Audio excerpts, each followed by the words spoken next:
ഞാൻ അഭിലാഷിനോട് അപ്പൊ അഭിലാഷ് സ്റ്റെപ്പ് ഇറങ്ങാൻ തുടങ്ങിയപ്പോൾ എനിക്ക് വയ്യാതെ ഞാൻ അത് ആ വിഷ്വൽസിൽ ഉണ്ടെങ്കിൽ കാണാൻ കഴിയും. ഞാനിവിടെ പിടിച്ച്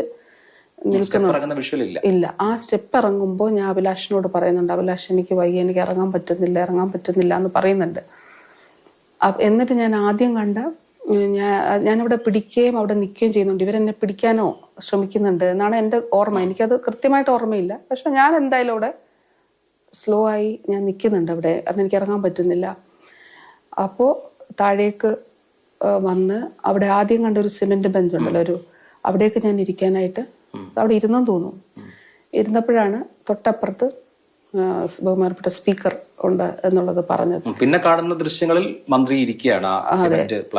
അതെ. അത് അപ്പൊ അവിടെ സ്പീക്കർ വന്നിട്ട് എന്നോട് നീ ഈ ഒരു ശരീരാവസ്ഥയിൽ പോകണ്ട എന്നുള്ളത് പറഞ്ഞു. അത് മാത്രല്ല, എനിക്ക് അപ്പോഴത്തേക്കും വയ്യാതായി. അതിനുശേഷം പെട്ടെന്ന് തന്നെ ജില്ലാ ആശുപത്രിയിലേക്ക് പോവുകയാണ്.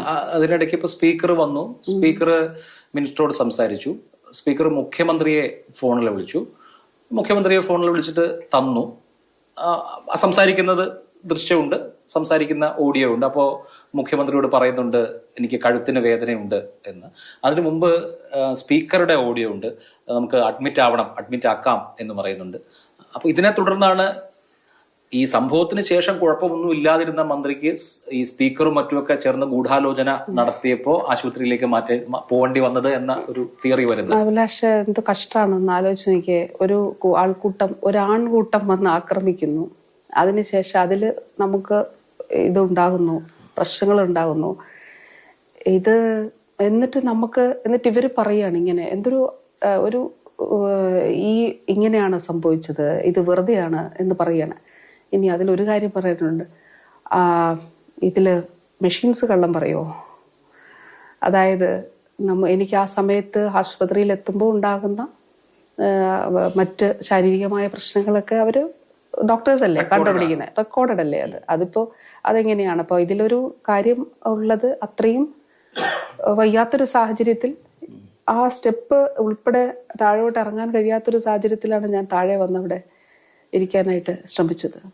അപ്പോൾ അതിനുശേഷം സ്വാഭാവികമായിട്ടും ഡോക്ടർമാര് ആശുപത്രിയിൽ പോയി. ആശുപത്രി പോയതിനു ശേഷം ഡോക്ടർമാര് ആണല്ലോ ബാക്കി കാര്യങ്ങൾ എന്താണ് എന്നുള്ളത്. അപ്പൊ BP high ആണ് എന്നുള്ളത് പറഞ്ഞു. പിന്നെ ഇവിടേക്കുള്ള ഈ കൈകളിലേക്കും കഴുത്തിലേക്കും ഉള്ള ഇത് കംപ്രസ്ഡ് ആയിട്ടുണ്ട് എന്നുള്ളത് ഇതിൻ്റെ ഇടയിൽ സംഭവിച്ചതാകാം എന്നുള്ളതാണ് ഡോക്ടർമാര് പറയുന്നത്. അപ്പൊ അതുകൊണ്ടുണ്ടായ തീവ്രമായിട്ടുള്ള വേദന അതുകൊണ്ട് ഉണ്ടാകാം എന്നുള്ളതാണ്. അപ്പൊ ബാക്കി അത് ഡോക്ടർമാരാണല്ലോ അതിന്റെ ബാക്കി കാര്യങ്ങൾ എന്താണ് എങ്ങനെയാണെന്നുള്ളത് തീരുമാനിക്കുക. പരിശോധനാ റിപ്പോർട്ടുകളൊക്കെ കയ്യിലുണ്ടല്ലോ. പരിശോധനാ റിപ്പോർട്ടുകളിൽ എന്താണ് പറയുന്നത്? MRI അടക്കം എടുത്തിട്ടില്ലേ? യെസ്. അതിൽ ക്ഷതം എന്ന് പറയുന്നത് എസ്റ്റാബ്ലിഷ്ഡ് ആണോ? അങ്ങനെ ഒരു ക്ഷതമുണ്ട് എന്നുള്ളതാണ് ഡോക്ടർമാർ പറയുന്നത്. അപ്പൊ അതില് ഞാൻ പറയുന്നതേ എന്തൊരു കഷ്ടമാണ് ആക്രമിക്കുക. അല്ല, ഞാനിതൊക്കെ ചോദിക്കേണ്ടി വരുന്നത് അങ്ങനെ ഒരു വിവാദം ഞാൻ ഇൻസെൻസിറ്റീവ് ആയിട്ട് ചോദിക്കാന്ന് വിചാരിക്കുന്നത്. അതായത് ഒരു ആക്രമണം ഉണ്ടാകുക, അതിലൊരു ക്ഷതമേൽക്കുക, അതായത് ആ ക്ഷതമേറ്റതിന് ശേഷം അതിൽ നിന്നുണ്ടാകുന്ന വേദന ആണല്ലോ കൈകളിലേക്കും അതോടൊപ്പം തന്നെ കഴുത്തിലേക്കും ഒക്കെയുള്ള വേദനയുടെ അതിന്റെ ഭാഗമായിട്ടാണല്ലോ ഉണ്ടായിട്ടുള്ളത്. അപ്പോ തീർച്ചയായിട്ടും അതോടൊപ്പം തന്നെ എൻ്റെ BP നല്ല ഹൈ ആയിട്ട് ഷൂട്ട് അപ്പ് ചെയ്ത് നിൽക്കുന്നുണ്ടായിരുന്നു, അത് കുറയുന്നുണ്ടായിരുന്നില്ല. അപ്പൊ അങ്ങനെയാണ് പിന്നെ MRI സ്കാൻ എടുക്കുന്നതിന് വേണ്ടിയിട്ട് ഡോക്ടർമാര് നിർദ്ദേശിച്ചത്. അന്ന് അവിടെ അവരുടെ ഒരു ജില്ലാ ആശുപത്രി നോക്കിയതിന് ശേഷം MRI സ്കാൻ കൂടി എടുക്കണം എന്നുള്ളത് കൊണ്ടാണ് പരിയാരത്തേക്ക് പോയത്. ഞാൻ കേട്ടു പരിയാരത്ത് ICUവിൽ എന്തിനാണ് ആക്കിയത് ഇങ്ങനെയൊക്കെ പറഞ്ഞു. പരിയാരത്തെ ICUവിൽ എന്ന് പറഞ്ഞാൽ ആ ICU ഇപ്പൊ പുതുതായിട്ട് നമ്മൾ സജ്ജമാക്കിയതാണ്. ഞാൻ ചെല്ലുന്ന ദിവസം അവിടെ അത് ട്രാൻസ്പ്ലാന്റേഷന് വേണ്ടി സജ്ജമാക്കിയത്. ആ ICUവിൽ വേറെ ആരും ഉണ്ടായിരുന്നില്ല. കാരണം കിഡ്നി ട്രാൻസ്പ്ലാന്റേഷൻ തുടങ്ങാൻ പോവാണ് പരിയാരം മെഡിക്കൽ കോളേജിൽ. പരിയാരം മെഡിക്കൽ കോളേജിൽ അന്ന് അതിന്റെ ലൈസൻസ് കിട്ടിയതേ ഉള്ളൂ KS ഓട്ടോയുടെ. അപ്പൊ അതിനു വേണ്ടിയിട്ടുള്ള ഡെഡിക്കേറ്റഡ് ICU ആണ് പരിയാരത്തെ ICU. പിന്നെ സ്വാഭാവികമായിട്ടും ഇത്രയും അധികം പോലീസിനും മറ്റുള്ളവർക്ക് ബുദ്ധിമുട്ടുണ്ടാക്കാതെയും പിന്നെ പോലീസിനും ഒരു സുരക്ഷയുടെ ഭാഗമായിട്ടുണ്ടല്ലോ. കാരണം പോലീസിന്റെ സുരക്ഷാ വലയത്തിനുള്ളിൽ വെച്ചല്ലേ ഇവര് വന്ന് ഇത് ചെയ്യുന്നത്.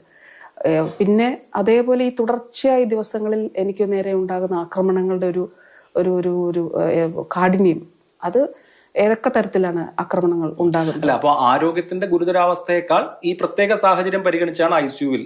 അല്ല, അതൊക്കെ ഡോക്ടർമാരാണല്ലോ പറയുക. അത് ഇപ്പൊ എന്നെ സംബന്ധിച്ചിടത്തോളം എന്റെ ഭാഗത്തു നിന്ന് എനിക്ക് ഉള്ളത് എന്റെ വേദനകളും, എന്റെ കഴുത്തിന്റെ വേദനയും, എന്റെ കൈയുടെ വേദനയും, അതോടൊപ്പം തന്നെ എനിക്ക് എഴുന്നേറ്റ് നിൽക്കാൻ കഴിയാത്തതുപോലെയുള്ള ഈ വോമിറ്റിംഗ് ഉണ്ടായിരുന്നു. അപ്പൊ ഇന്നാണിപ്പോൾ എനിക്ക് അത് ഛർദിൽ കുറഞ്ഞിട്ടുള്ളത്. അപ്പൊ അത് ആ നിലയിൽ അത് ട്രീറ്റ് ചെയ്യപ്പെടുക എന്നുള്ളതാണ്. വ്യക്തി എന്നുള്ള നിലയിൽ, ഒരു ആക്രമിക്കപ്പെട്ട വ്യക്തി എന്നുള്ള നിലയിൽ ഒന്ന് ആലോചിച്ച് നോക്കിയേ. ആക്രമിച്ചതിന് ശേഷം വന്ന് പറയേണ്ടി വരിക, ആ ഒരു മാനസികാവസ്ഥ ഒന്ന് ആലോചിച്ച് നോക്കിയേ. ഒരു ആളുകൾ പറയാണ് ഇത് വെറുതെ. ആ ഒരു മാനസികാവസ്ഥ എന്ത് മാനസികാവസ്ഥയാണത്? ഇത് വെറുതെയാണ് ആക്രമിക്കുന്നത്. ഇപ്പോ നമ്മളൊരു ഇങ്ങനെ ഒരു ആക്രമണമൊക്കെ ഉണ്ടാവുമ്പോൾ വാസ്തവത്തിൽ അതിനെ പൊതുവിൽ അപലപിക്കുകയാണ് ചെയ്യുക, അത് ഏത് രാഷ്ട്രീയ പ്രസ്ഥാനമാണെങ്കിലും. പക്ഷെ എവിടെ ഈ കോൺഗ്രസിന്റെയും അതുപോലെ യൂത്ത് കോൺഗ്രസിന്റെയും ഒക്കെ നേതാക്കൾ എവിടെ വനിതാ നേതാക്കളൊക്കെ എവിടെ? എന്തുകൊണ്ടാണ് ഇങ്ങനൊരു സ്ത്രീക്ക് നേരെ ഒരു ആക്രമണം ഉണ്ടായപ്പോൾ ആരെങ്കിലും ഇതിൽ അപലപിച്ചോ? എത്ര മോശമായിട്ടുള്ള കാര്യങ്ങളാണ് ഇവർ പറയുന്നത്. അതോടൊപ്പം തന്നെ ഇതിനൊക്കെ ഒരു ജനാധിപത്യപരമായിട്ടുള്ളൊരു മാർഗമില്ലേ? ആ ജനാധിപത്യപരമായ മാർഗത്തിൽ നിന്ന് മാറിക്കൊണ്ട് ഫിസിക്കൽ അസോൾട്ടിലേക്ക് പോകത്തക്കവണ്ണം ആ നിലയിൽ അത് പ്രേരിപ്പിച്ചത് തന്നെയാണെന്ന് ഞാൻ കരുതുന്നു. ഇതിൻ്റെയൊക്കെ ഒരു ചെയിൻ പോലെ നമ്മൾ ആലോചിക്കണം. ഒന്ന് നമ്മുടെ ഈ വീട്ടിൽ കൊണ്ടുവന്ന് ഒരു മൃതദേഹത്തിലാണല്ലോ റീത്ത് വെക്കുക, വീട്ടിൽ കൊണ്ടുവന്ന് റീത്ത് വെക്കുക. അതിനുശേഷം പിന്നീട് തുടരെ ആക്ഷേപകരമായി പ്രസംഗിക്കുക. അതിനുശേഷം വയനാട്ടിൽ ഒരാൾ പറയുകയാണ് അവളുടെ മുഖം ഞങ്ങൾ കറുപ്പിക്കും. എന്താണ് അതിൻ്റെ ഉദ്ദേശം? അവളുടെ മുഖം ഞങ്ങൾ കറുപ്പിക്കും എന്ന് പറയും. അവളൊന്ന് ഇറങ്ങട്ടെ വെളിയിൽ. ഈ ആക്രമണം ഉണ്ടാകുന്നതിന് മുൻപാണ്. അതിനുശേഷം വഴിയിൽ ഉടനീളം വന്ന് ഗ്ലാസ്സിലടിക്കുക, ഫ്ലാഗ് പോസ്റ്റ് ഒടിക്കാൻ ശ്രമിക്കുക. അതിനുശേഷം റെയിൽവേ സ്റ്റേഷനിൽ വന്നിട്ടോ ഒരു സൈഡിൽ നിന്നിട്ടല്ലല്ലോ കരിങ്കൊടി കാണിക്കുന്നത്. അവര് ഈ ആൾക്കൂട്ടത്തിനകത്തേക്ക് കയറി, ഈ പോലീസിന്റെ വലയത്തിനുള്ളിലേക്ക് കയറി വരികയല്ലേ? എന്തിനാണ്? അതെന്തിനായിരുന്നു?